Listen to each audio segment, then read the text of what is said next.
So right now, Kate from Shades of Hope, the wildlife rescue that I volunteer with, is bringing in this gorgeous bald eagle that unfortunately broke its humerus, its upper arm bone.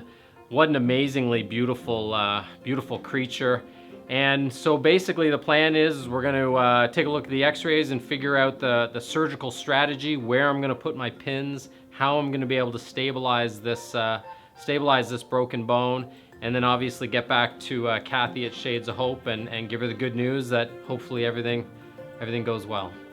So this guy was the unfortunate victim of a hunting accident. The hunters were shooting at ducks, and this guy swooped in at the wrong time and was shot through the wing. He has a broken humerus, which is the main bone on the wing, running from the shoulder to the elbow. So hopefully today we will be able to put some pins in there and fix him up, and after a few weeks of recovery, get him on his way. So likely this bird got clipped and then kind of dive bombed and hit a tree or hit the ground or whatnot. But thank goodness the hunters didn't just leave it and laugh and have a beer. They actually went and got the bird and then contacted Shades of Hope, who then called me. So this poor little bald eagle had a very clean but very dangerous and very severe fracture to the humerus, the upper arm bone, right in the center, single fracture. So at least it was kind of ideal for surgery. And then the big question is not repairing the bone, that's likely going to be successful. It's how much damage has been done to the muscles to allow this bird to fly in the future. Right? That's going to be part of the problem. I mean, you can see in this black spot right there that that's air inside. Like, that's separation of the muscle. I mean, I'm not a hunter. I don't know much about bullets. But we've seen a lot of birds that have been shot, and they've got, I mean, the bullets don't even make it through their shoulder muscle half the time. It gets stopped, right? Because these aren't like handguns. They're using, we either see BB pellets or shotgun pellets. And as you said, they don't have a huge velocity. So I would be stunned to expect a bullet to cause this. Now the bullet may have hit him somewhere else and he then fell and crashed and broke his humerus. That's definitely possible, because that's quite a break for it to be due to a bullet. And for the bullet to pass on through, so that's pretty unusual. So the plan today is we're gonna take a pin, we're gonna go in through the fracture site, we're gonna put a pin up the center of the bone, and the bones are hollow in birds, all the way up through the shoulder, bring this bone back, and then advance that same pin down through. And then we're going to have 2 or 3 pins, maybe 4 pins on the other side going externally that we can then attach with this putty and sort of have basically a wire cage holding this whole thing together. Wow, surgery, it is tough doing surgery on these guys. It was kind of a perfect fracture. It is a perfect fracture for us to fix, in the sense of it's away from the joints and it's a single clean fracture. But the big problem I'm having with this bird is the muscles have contracted, and they're so strong, these big birds of prey, that the bone is actually, instead of being lined up together and just having a little break, it's been pulled. These muscles have pulled it all the way across. So we've had to pull and try and overcome those strong flight muscles to be able to straighten it out and line up those end pieces. Surgery itself, as far as the technique and the cutting and the sewing, went very, very well. The problem we're having is the tube is falling out. You can only slide that anesthetic tube in just a little bit in birds.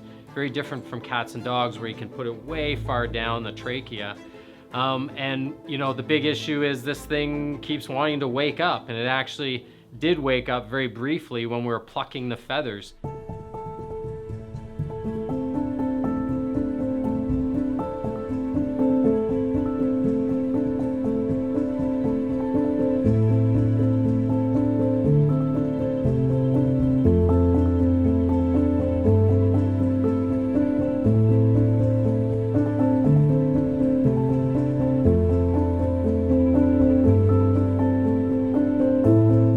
take a pin, a long sort of what's called an IM pin or intermedullary in the bone pin, and we go up the fracture through the shoulder so that we can pull it up farther and then down into the other end of the bone, the other fracture line.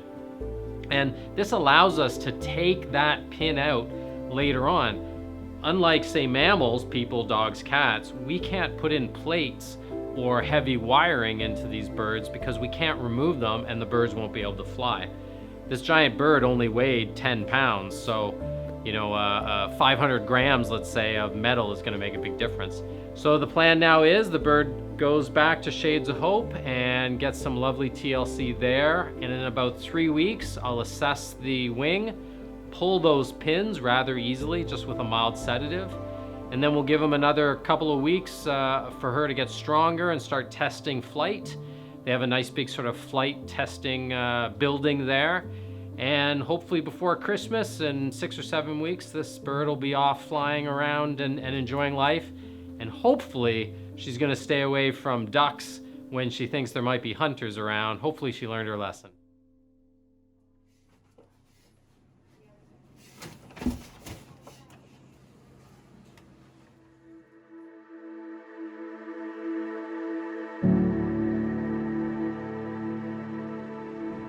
This is the bald eagle that we saw in Wellington a couple of days ago, the broken humerus.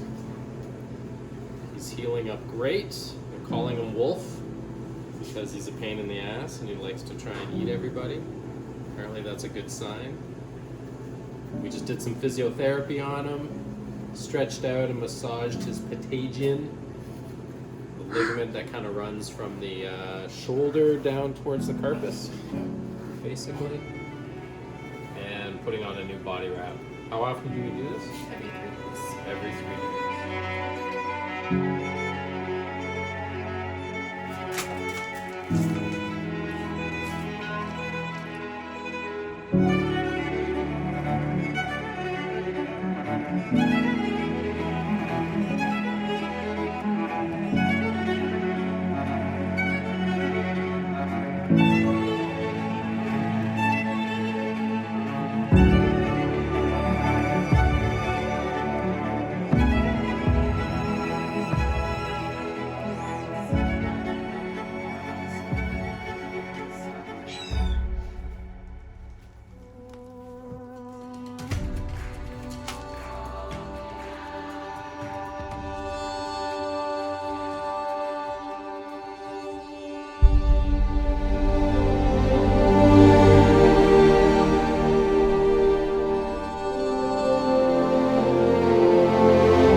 Thanks for watching. I hope you learned a lot.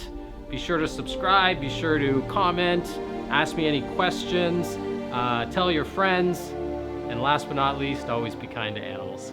Thank you.